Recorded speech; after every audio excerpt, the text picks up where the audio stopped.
Currently, Rondale Moore's status is all over the place, and all the attention for Purdue wide receivers has always been on him. But David Bell has quietly become one of the best wide receivers in the Big Ten, and as a true freshman, he lit up the conference, but everything has been overlooked because of Rondale Moore. He's always been slept on even from his high school days, but he showed out this week versus Iowa and had a career day. David Bell looks like a future star in the making, and this dude is an absolute monster, who I think has the potential to be a first-round pick in the 2022 NFL Draft. So who is David Bell, and what is his story? Today we'll talk about the rise of David Bell, his time at Purdue so far, and why I think he is a star in the making. But first, be sure to stay till the end so you find out, subscribe to the channel if you love college football, turn on post notifications so you never miss an upload of mine, and give the video a like, comment, and share so it helps to get in the algorithm and I can continue to make you guys more videos. Let me know down in the comment section who I should do next. And now let's get started with the rise of David Bell. David grew up in Indianapolis, Indiana, and was a big-time football player from the very beginning. He was an insane athlete growing up and turned a lot of heads his freshman year of high school. He ended up playing for Warren Central High School, one of the best high school football programs in the state, and he grew up watching teams such as Ohio State, Michigan, and Michigan State on Saturdays. He said, quote, "That's when I realized I needed to play in that conference," Bell said. He became a big-time recruit, and it was obvious why. His selflessness, along with his otherworldly passing-catching abilities, endeared him to a ton of programs. His final 5 schools included Penn State, Iowa, Ohio State, Purdue, and Indiana, and Auburn and Tennessee got in on his recruitment from the SEC. One of the Iowa coaches said, quote, "David has all those freaking intangibles, and we're very fortunate to have him potentially come through here. David's got an it factor that I've never seen. Whoever puts him as a 4-star, I don't know what they're grading because they need to come watch the kid. He's the best receiver in the country. There's guys who may be a bit taller, a bit faster, or quicker, but no one has the total package like David does."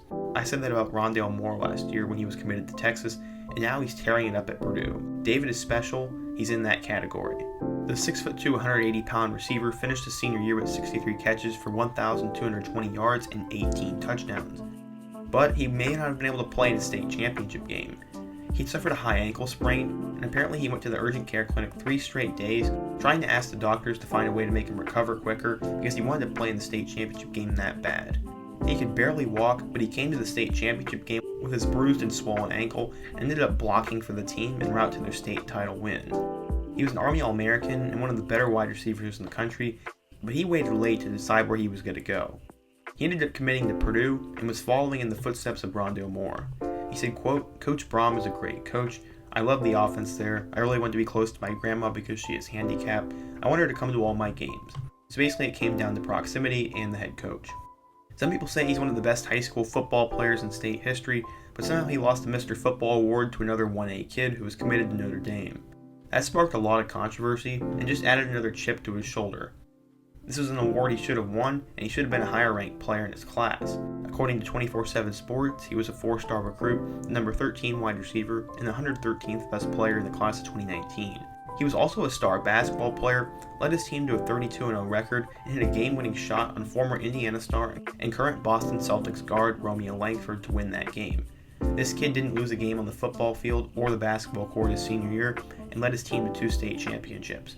He could literally do a little bit of everything. He was going into Purdue with high expectations, and he was definitely going to deliver at all costs, and everyone around him knew he was going to do big things. It was just a matter of when, not if. He was expected to play a lot as a freshman, and he ended up starting their opener versus Nevada. His first and only catch of the season was a 49-yard touchdown, but of course Purdue lost that game by way of a freshman making a 57-yard field goal on his first ever attempt, and that was the story of the Purdue season. In the following week against Vanderbilt, we got to see what David Bell and Rondale could do together, as he had 4 catches for 82 yards against Vandy, and those two combined for more than 300 yards receiving in that game, and they were going to be an absolute nightmare for any defense in the country. His first monster game was against Minnesota, where he had 8 catches for 114 yards, but in the same game on the same play, both Rondale Moore and starting quarterback Elijah Sindelar went down with season-ending injuries. They ended up making a late comeback, but it fell short. They would need a guy to step up, and that's exactly what he would do against Maryland, as he caught 9 passes for 138 yards and 2 touchdowns. He was becoming a star and realizing the potential that everyone saw in him. He had a game-winning jet sweep run against Nebraska, and he was the best offensive player on the team week in and week out. He had the career game of his freshman year against Iowa, as he caught 13 passes for 197 yards and a touchdown in their close loss, and he looked super impressive. He went over 100 yards receiving with a touchdown in each of his final 3 games, and caught a whopping 35 passes combined against Northwestern, Wisconsin, and Indiana. In that game against Indiana in the Open Bucket rivalry, he had one of the catches of the year, but they ended up losing in overtime. Purdue went on to go 4-8 on the year, but they had found their next star at the wide receiver position, and they could only add that to their arsenal, which already included Rondale Moore. One sports journalist said, quote, "I think we actually undersell what Bell did last season because of what Rondale Moore did the previous year. Bell matched Moore's production by being the Big Ten's Freshman of the Year and being the Freshman of the Week 4 times. He finished the season with 86 catches for 1,035 yards and 7 touchdowns. It really puts into perspective what Rondale did because these numbers were still decently far behind him, but they were also excellent in their own right. Bell's year was only the 14th time in school history that a player had over 1,000 receiving yards, and it gets overlooked a lot. If he had returned in 2020, he could become only the second player in Purdue history to have multiple 1,000-yard seasons. I personally got to watch all of David Bell's home games last year, and he truly was the real deal every game. He never dropped a pass, always found a way to get open, and made a big play whenever Purdue needed it. I think what stands out in this highlight reel is that he had so many contested catches on the year. Rondale would just get the ball and make something happen in space, but a lot of the balls that went to Bell were jump balls that were thrown up in the air, and he had to go up and beat the defender. Coach Brom said, quote, "When you throw to him, he's going to make a play 99% of the time." Bell had definitely lived up to the hype and then some, as he was named a freshman All-American just like Rondale had. Going into 2020, Bell was expected to have a humongous year alongside Rondale, but Rondale decided to opt out, and it looked like the Big Ten football season wasn't even going to happen. But they did end up making it happen, and Moore opted back in, so the sky looked like it was going to be the limit for that receiving corps. But for some reason, Rondale Moore was listed as out in their Week 1 game against Iowa, and no one really knows what is going on, and Jeff Brom doesn't even know what is going on, and they're not being very transparent about everything.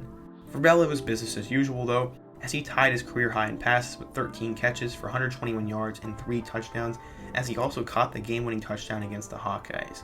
In only his first game of his sophomore year, he already had a career day, and he was named the Big Ten Co-Offensive Player of the Week alongside Wisconsin quarterback Graham Mertz.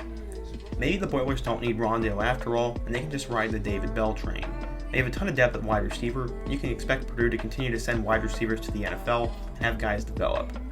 I expect David Bell to have an amazing year this year and really burst onto the national scene and become a name that a lot of people know. Also, mark my words, he'll be a first-round pick in the 2022 NFL Draft and someone who will do well in the league. But what do you guys think? Be sure to let me know down in the comment section. Be sure to give the video a like, share it with your friends, and comment to help it get in the algorithm so I can make more videos.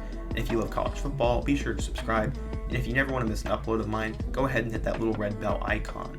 Let me know also who I should do next, and check out all my other videos on 2020 college football stars. But until next time, peace.